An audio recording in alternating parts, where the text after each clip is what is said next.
자, 내 집 마련으로 입주를 앞둔 어느 부부의 이야기인데 세상 이 부부의 설렘이 악몽으로 변했다고 합니다. 세상에 전혜연 평론가님. 그렇습니다. 최근 한 온라인 사이트에 이런 글이 올라왔네요.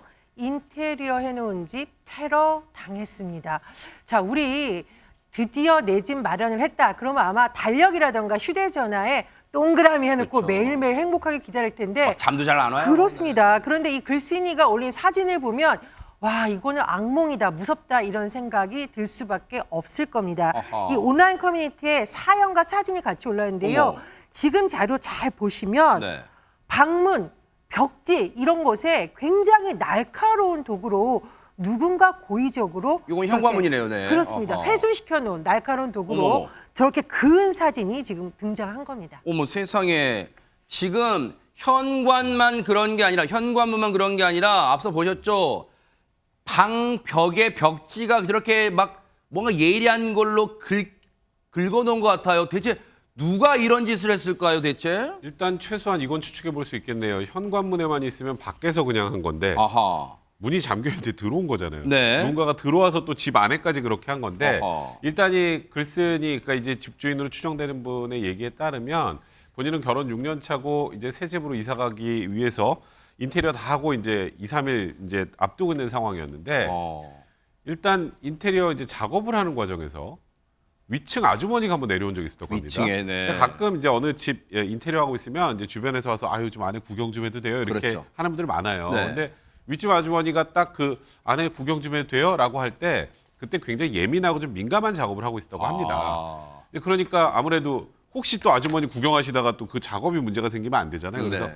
좀 정중하게 이제 거절을 했다고 해요. 네. 근데 이 위층 아주머니가 한 2, 30분 지나서 또 왔다고 해요. 어머.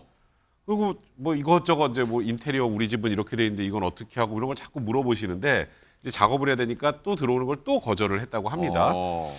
일단 이 글쓴이에 따르면 이게 기분이 굉장히 나빴던 건지 이 아주머니께서 윗집 아주머니께서 온갖 것을 다 거놓은 것 같다라고 하는 거예요. 네. 이게 보니까 한 번 와가지고 화가 나서 화한 게 아니라 최소 3번 이상 왔고 그리고 아까 말씀드렸던 것처럼 집 안으로 들어왔잖아요. 아하. 그럼 작업자들한테 보통 비밀번호 가르쳐 주거든요. 네. 작업을 해야 되니까. 네네. 그걸 뒤에서 몰래 본 게 아닌가. 아하. 그리고 한 도구만 사용한 게 아니라 그어놓은 형태를 보니까 최소 도구도 3개 이상이었던 것 같다. 근데 문제는 여기 4인 가족의 자녀도 어린 자녀 둘이 있는데 여기서 계속 살 수 있을지 두렵다. 이런 얘기를 올려놓으셨습니다. 지금 듣고도 황당하잖아요. 그런데 만에 하나 손정혜 변호사님 의심은 충분히 윗집 아주머니라고 의심은 충분히 되지만 아닐 수도 있잖아요. 네, 함부로 의심할 수는 없는데요. 의심스러운 정황이 있었습니다. 아하. 왜냐하면 글쓴이가 일단은 놀랐고 두려운 마음에 경찰에 신고를 했고요. 아하. 경찰이 출동해서 과학수사대 이제 경찰이 DNA 혹시 남아있을 수 있잖아요. 그것을 채취하고요. 또 지문 채취에 나섰습니다. 근데 이 모든 상황을 누군가가 보고 있었다고 하는데요. 어머. 바로 위층 아주머니가 왔다 갔다 하면서 빼꼼빼꼼 거리면서 이 경찰들이 이렇게 채취하는 과정들을 보고 갔다라는 겁니다. 어머. 글쓴이 입장에선 그것도 좀 의아한데 또 이제 아버지에게 무슨 일이냐 이렇게 위층 아주머니가 물어서 아니 이러이러해서 지문 DNA 이제 채취 중이다라고 답을 해줬더니 표정이 급변하다는 겁니다. 놀래서 아마 표정이 바뀌었고 그리고 나서는 후다다닥 뛰어 올라갔다라고 하는데요. 네. 이 상황도 좀 놀랍죠. 아하. 의심스러운 상황입니다. 그런데 또 의아한 점은 바로 이틀 뒤에 이 위층 아주머니네 집 현관문도 누군가가 이 날카로운 도구로 똑같이 스크래치를 난 상태로 발견이 됐고요. 형사분도 이제 위층까지 가서 확인을 하는 일이 발생했다라고 하는데요. 일단은 이사 전날 그리고 이사 날에도 좀 이상한 일은 있었습니다. 왜냐하면 계속 위층 아주머니가 아래층에 와가지고 무언가를 확인하고요. 다시 본인 사는 층으로 올라갑니다. 그리고 그러니까 이상해서 인테리어 사진 왜 여기 자꾸 오세요? 라고 물었더니 엘리베이터를 잘못 눌렀다. 이게 왜 여기서 열리지? 이런 말을 반복했다라고 합니다. 지금 여기까지만 들으면 자꾸 주변을 서성거리던 걸로 봐서는 위층 아주머니가 수상쩍은 점은 있는데 근데 여기서 좀 이해가 안 되는 점은 그 집도 뭔가 지금 누가 훼손했다는 거 아니에요, 지금. 그러니까 지금 말씀하셨던 것처럼 이 경찰 입장에서 굉장히 어려운 수사입니다. 아하. 그 당시에 지금 우리 좀 전에 봤던 CCTV 화면은 이 사건이 터지고 이 부부가 불안해서 달아놓은 거예요. 아. 거기에 저 아주머니가 찍혀 있는 겁니다. 아하. 그러니까 범행 당시에 누가 걷는지는 CCTV 상으로 확인이 안 돼요. 아하. 그러니까 이 아주머니가 범인이라면 아마도 나도 피해자다. 이런 취지로 일부러 거놓은 것 같은데 네. 그래서 경찰도 아까 DNA하고 지문 채취를 해가고 고민에 빠졌어요. 이걸 가지고 어떻게 이제 이 범인을 밝혀내나. 그래서 이제 윗집 아주머니하고 그 아저씨하고 이제 소환 조사를 하는데 처음에 부인했다고 합니다. 네. 근데 이제 DNA하고 지문을 채취하면 확인할 대조군이 있어야 되잖아요. 그러네요. 그래서 거기에서 이제 현장에서 이제 이 혀 이렇게 쓸어서 하는 그 DNA 그 채취기를 주거든요. 네. 그거를 딱 하고 나가면서 바뀌었다고 합니다. 아하. 이게 아무래도 뭔가 저기 채취를 한 게 자기가 했으면 맞으면 그러네요. 안 되잖아요. 아하. 그래서 아까 DNA 지문 검식할 때도 계속 오갔던 것 같은데 아하. 그래서 윗집 아저씨가 이제 저 아주머니가 직접 온 게 아니라 내 아내가 범행했다. 정말 죄송하다. 그리고 저는 사과하고 그 이웃 주민에게 합의를 원한다 이렇게 밝혔다고 합니다.